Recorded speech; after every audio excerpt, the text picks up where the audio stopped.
नमोस्तु नमोस्तु। छोलक जी के चरणों में इच्छामी इच्छामी इच्छामी। महाराज जी, मेरा प्रश्न है कि आज का युवा वर्ग जो मेट्रो सिटीज़ में लिविंग में रह रहा है लेकिन शादी नहीं करना चाहता, तो ऐसे में आज आगे चल के जो हमारी पीढ़ी होगी उस पर क्या संस्कार पड़ेंगे, हमारी सभ्यता संस्कृति पर क्या असर पड़ेगा, इसका संघ समाधान कीजिए महाराज जी। नमोस्तु बहुत ही नमोस्तु नमोस्तु। गंभीर और चुनौतीपूर्ण सवाल है।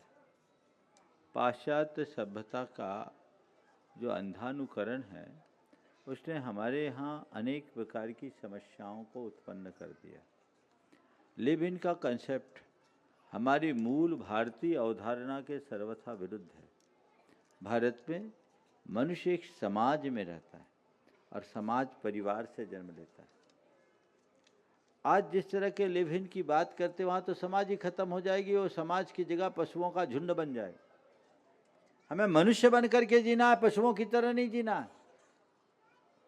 अपनी भोगाकांक्षा को किसी के माध्यम से पूर्ण कर ले, लेकिन उसके आगे पीछे परिवार नहीं, संतति नहीं, समाज नहीं, तो हमारी संस्कृति आगे कैसे बढ़ेगी। दुर्भाग्य है कि ऐसी प्रवृत्तियों को कानूनी मान्यता दी जाने लगी और जब से इन्हें कानूनी मान्यता दी गई लोगों ने इनका अंधानुकरण करना शुरू कर दिया। काश जो कानून के पैरोकार हैं वे भारतीय संस्कृति को गहराई से समझने की कोशिश किए होते तो शायद इस तरह की मान्यताएं नहीं होती। कुछ चीज़ें हैं जो हमारी सांस्कृतिक परंपरा के अनुरूप होना चाहिए, केवल वैश्विक कानून को ध्यान में रखते हुए नहीं। अब जो भी हो, मैं इस विषय में कुछ नहीं कहूँगा, लेकिन समाज को ये जरूर कहूँगा कि समाज के बिना व्यक्ति अकेला है। समाज के अभाव में व्यक्ति अकेला है। इसका परिणाम बहुत खराब होगा। जिस समय सुप्रीम कोर्ट ने इस विषय को कानूनी मान्यता दी थी, तब एक बहन जी ने जो लंदन में थी, उनने अपना एक आर्टिकल लिखा था, मैंने पढ़ा था, नाम मुझे याद नहीं है, लेकिन उसमें उन्होंने अपना पूरा अनुभव लिखा कि ये चीज़ें कतई मानव समाज के अनुकूल नहीं हैं। पहले मैं इसी तरह के खुले विचारों की पैरोकार थी, मैं उसके ऊपर बल देती थी, लेकिन आज मेरी स्थिति जब मैं 50 की उम्र पार कर गई हूँ, मुझे लगता है कि मैं रस चूसी हुई आम की गुठली की तरह हो गई। आज मुझे लगता है कि परिवार का, बच्चों का हमारे जीवन में कितना महत्वपूर्ण स्थान है।